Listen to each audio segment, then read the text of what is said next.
Yo, we're back. If it looks familiar, it's because it is, because I'm still on the same walk that I was in the previous video.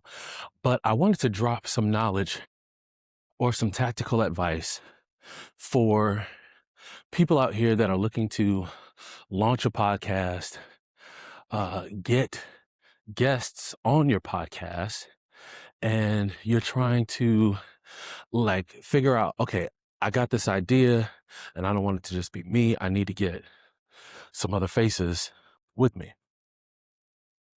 It's, I think there's another layer to this that if you are trying to set up your podcast or what have you, I'm assuming that you got all that together. If you don't, let me know in the comments. We can talk about efficient ways for you to set things up. But talking about getting guests, there is a hack and a tactic that I learned. I forgot who I got it from. I'm about to go over here and sit down. The hack is I started with authors who have something to promote.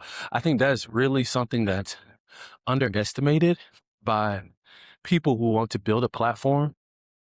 And if you're building something, there are people with a message and they need to get it out in front of as many people as possible.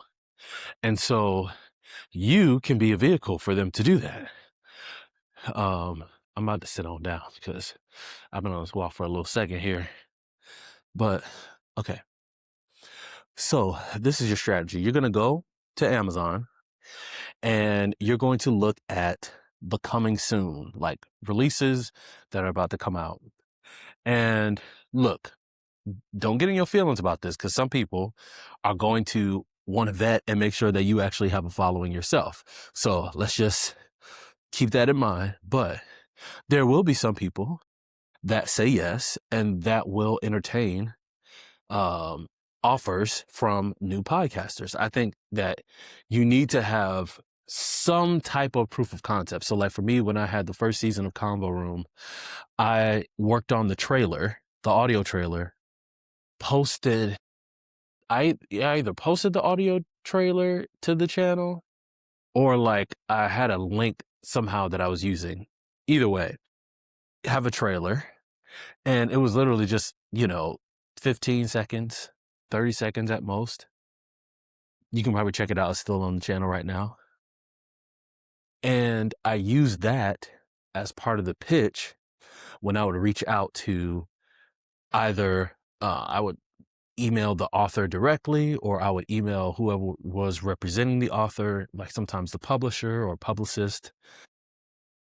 And literally it took probably so many no's, but I did get a solid group of like 9 yeses, which included, it wasn't just authors, but I pitched people that I just had a genuine interest in their stories. Some were executives, some were people that I followed on social media.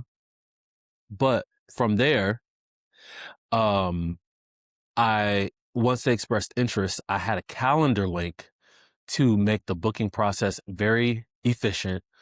When they would book on the calendar link, they would be able to select a time that made sense for their schedule.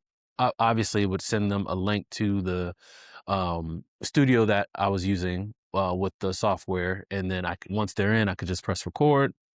But I had automations built in as well, like reminders, and then making sure that there was some type of confirmation that I could use the content however I wanted to use it, just all that kind of stuff. Like I did some research, basically learning from podcasters that had dealt with some situations like basically people they did a few interviews with somebody and then after a while they were like, well, I don't want my content on your platform anymore. And then so they lost a lot of the episodes that were in their season or that were in their archive, which obviously affects their income. And so I did learn from that. I'm about to get up and start walking again. So there was that. Um, I think that there are some other things that you can do, um, that can give you an edge. I think one being an active participant in your niche and in your community, I think really does help. I think face-to-face interactions, especially if you can build rapport and chemistry with people and then just talk to them about you wanting them to be on your platform and uh uh on your podcast, or whatever media platform you're building. I think that you could find a lot of value in doing that. So yeah, give it a shot, try it out, and just realize, like, hey, you may not be the only person deploying this tactic. So, people get a lot of incoming, but it really helps if people have something to promote, because if they have, especially if they're a newer voice, but the subject matter really speaks to you, you can really find yourself getting sometimes New York Times bestselling authors or people that already have large platforms themselves. And then it's kind of a cross collaboration opportunity. Yeah, I would recommend you doing that. Try it out and let me know how it goes. All right. Peace.